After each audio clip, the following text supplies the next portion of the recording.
Audio Jungle.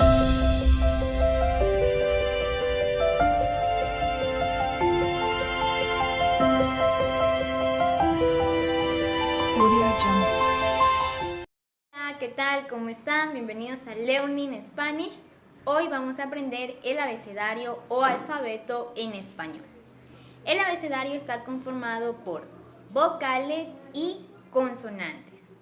Dentro de las vocales están A, Ana,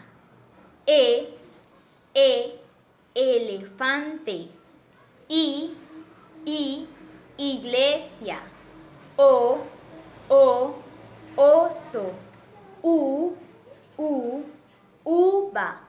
Muy bien, ahora vamos a aprender las consonantes. B,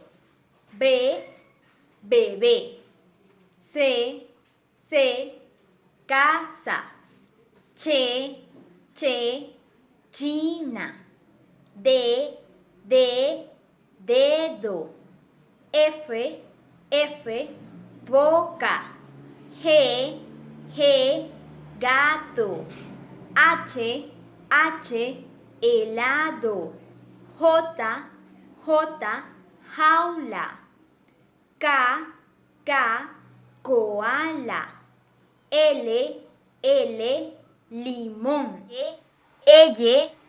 llave, M, mamá, N, naranja, ñandú, P, papá, Q, queso, R, rosa, S, sapo, T, tortuga,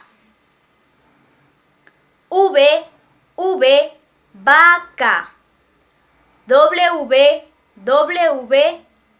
waffles, X, xilófano, Y, yogur, Z, zapato.